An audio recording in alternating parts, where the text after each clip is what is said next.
Hello, this is Daniel Mart, and today I'm going to be doing another episode review. This time around, I'm going to be doing a review for episode 2 of season 1 of Scream, the TV series Scream, and it is called Hello Emma. So yeah, now before I begin though, I do want to give a quick shout out to a recent subscriber. I want to say, um, so yeah, I when I did my review for the first episode, the pilot episode, Red Roses, I believe it's called, last week, I said that I didn't really know much about the series, which is true. I've never seen any of the movies or whatever. This person commented on my video, the video saying, basically brought me up to speed on the actual TV series, saying that this is a completely new thing, spun off from the movies. It's its own story, its own contained story. It has nothing really to do with the movies or whatever. It's just that's the name, that's it. And that subscriber would have to be the Mine Commanders. Thank you to him, the Mine Commanders. Thanks for the intel on the TV show. Didn't really know about it. Again, I've never seen the movies, any of them.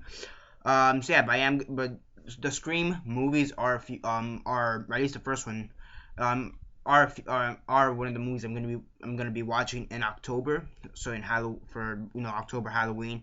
So that's gonna be let's see, in 2 or 3 months.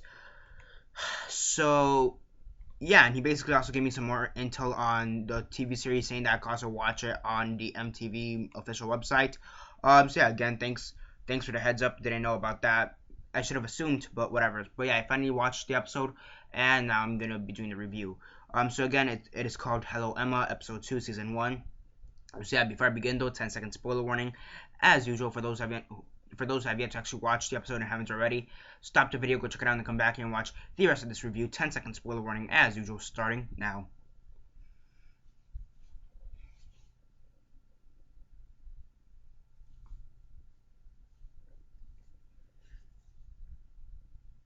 Okay, so 10 seconds are up. So for those who have yet to actually watch who have yet to actually watch the episode and haven't already, please don't comment down below or be messaging me. Then never give you a fair warning, because as usual I did. So yeah, again, episode 2, season 1, Scream, Hello Emma. What did I think of it? As usual, quick synopsis, likes and dislikes, and then the rate. So yeah, basically in this episode, it starts off with another murder, similar to the previous episode, where we had the murder of Nina Patterson, portrayed by Bella Thorne. Now in this episode, it starts off with the murder of Maria, I believe was her name, or Marissa Maria. It was either Marissa or Maria, I forget. Basically, she was the Catholic religious girlfriend of one of the other main characters. And yeah, Scream, this guy, the Brandon Gates, wannabe killer, basically, because in this interpretation of Scream, they said that the first time around it was this guy called Brandon Gates, and now there's some guy, possibly Brandon Gates again, who knows, or maybe a tribute psycho killer, whatever you want to call it.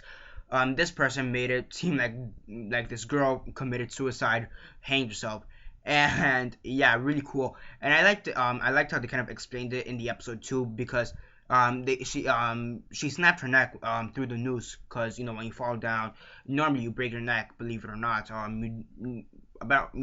It's about like 75% of the times you break your neck, while the other 25% of the times you choke. You choke to death or whatever. That study shows it's around that percentage. So it's pretty interesting. But what I did find not funny but intriguing, I want to say, is that later in the episode it appears that later in the episode it appears that this guy moved the noose from the balcony, the second story balcony, to like a ceiling fan, such as the one I have above me. So that was pretty cool, playing the environment against the people around him. The autopsy report says, this doesn't make sense, because from the height from the ceiling balcony, she wouldn't be able to break her neck. Should have been from from the ceiling fan. It wouldn't make sense for her to break her neck. So it should have been murder or something like that. So I really do like how they explained that in the episode. Again, you have all the other students around. They find out about the murder, try to figure out, how can this be connected to Nina's murder. and again, everybody's with their own situations. You have the one blonde chick who's trying to bang the teacher, the Asian girl going for the smart dude. You have the main character Emma, who's dealing with her problems with her mini love triangle right there. And yeah, and I do have to say, towards the end of the episode, is one of the funniest scenes in the series so far, because again, 2 episodes. They had the balls to poke fun at Terminator, The Walking Dead, Game of Thrones, and How to Get Away with Murder, all in all within like 5 minutes of each other. And it was just incredible how they did it. Like, I wasn't pissed, but I'm like, oh, holy shit.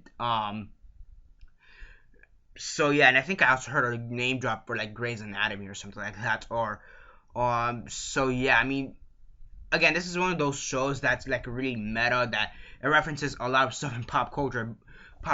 So it was interesting, and I do like how they kind of use even the pop culture references to their advantage. For example, how to get away with murder, which I really want to watch, by the way. Kind of disappointed that they didn't hop onto that immediately, but whatever. I'll watch it if I ever want to in the future, whatever. I heard it's really good, but off track. I liked how they kind of used how to get away with murder, that the reference in relations to like what was going on at the moment in that scene. Basically, in that moment, you had the main character Emma. She was trying to defend herself from this creepy caller who possibly is this murderer. He disguised his voice at first as an IT guy, and then turned out to be the murderer guy. So yeah, the guy's really creepy. I think that will be like the big review that should be the big review at the end of the season. Who is this guy? And I will be doing a discussion topic once season 7, episode 7 rolls around. Episode 7 is it 8 or 10 episodes, whatever. Whenever that episode rolls around, the second to last episode. So yeah, I mean, overall, it is a bit more tense in my opinion. Yeah, but it is a bit more funnier. I do want to say it's a bit more funnier, but a bit more tense. I don't know if that makes sense. So yeah, I also have this one reporter chick from an autopsy podcast, saying the murder of Nina, how it's happened, and what people think about it. And apparently there are like mixed reactions to it. Some people say that she deserves it. Some people really love her. I mean, so again, mixed reactions. Overall, though, I do think it is a pretty good episode. Is it as good as the previous episode? Probably, I would have to say yes.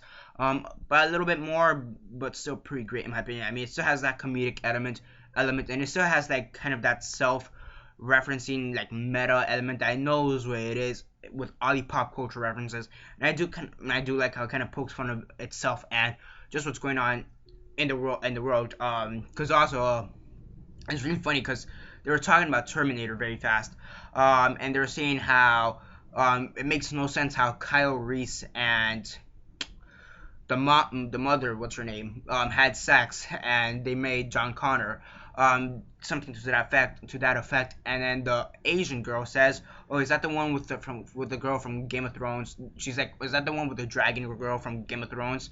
Or something, the new one. She's like, "No, that's the original one, my favorite movie." It's really funny how they kind of poke fun at it, and I think that's one of the best things. Usually when a movie or a TV show pokes fun at stuff that's going on around them, like pop culture wise, or pop culturally wise, if that makes sense. I enjoy it a bit more just because it has some more relevance to it. I mean, if The Walking Dead were to stop all of a sudden start doing pop culture references from right before the apocalypse happened, which would have been like 2010, 2009. I'd be like, that makes sense. But after a while, it's like, okay, it's kind of outdated. After a while, so it wouldn't make sense. Or for example, The Flash, if they did stuff like that, again, it would make more. The Flash really doesn't do pop culture references, so it's kind of like they try, but I don't think they could do it right. So with Scream, I think it is one of those TV shows that you could do pop culture references, and it uses it to a good effect. I mean, as I said before, with the How to Get Away with Murder pop reference, and yeah, usually pop culture references, they get boring after a while. Just like yeah, like whatever, like such as in Ted 2, after a while they got boring. But here again, they use it to a great advantage, which is something I really did notice. Again, it is a bit tense, and again, this Brandon Gates guy, wannabe, whatever, really great, really intense. I want to say, he really does bring the tension.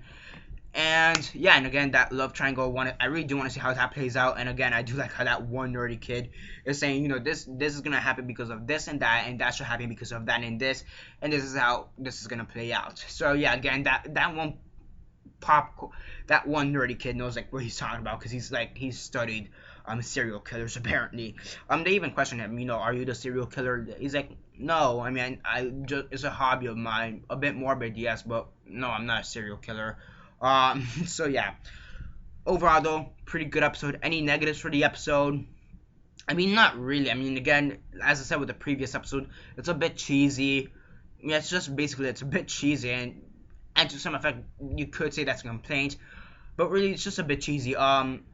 The death in this episode isn't as gory, I have to say. It's more intellectual than gory, which I was expecting gory. If they were going to do a death, I was expecting it to be a bit more gory. But again, an intellectual death is better, but I prefer a little bit more gory. Gory and intellectual, that would have been great. So yeah, but still a pretty great episode. Step up from the previous episode. The previous episode was a pretty good premiere, and I think this is a pretty strong, solid second episode.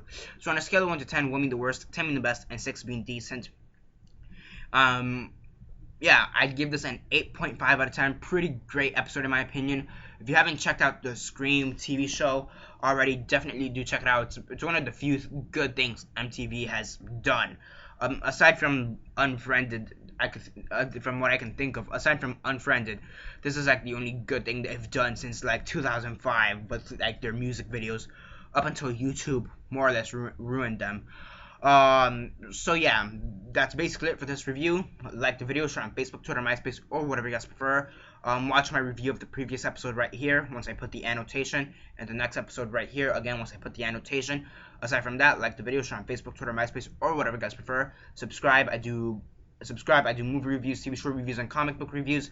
And again, one more final shout out to the Mind Commander. I believe that's his name, the Mind Commander. Yeah, the Mind Commanders. Again, quick shout out to him. Thanks for all the help, the support, and again, thanks for giving me some more intel, some more knowledge on the actual TV show. Really much appreciated. Hope you enjoyed the videos. And yeah, that's basically it for now. Again, this is Daniel Mart signing off.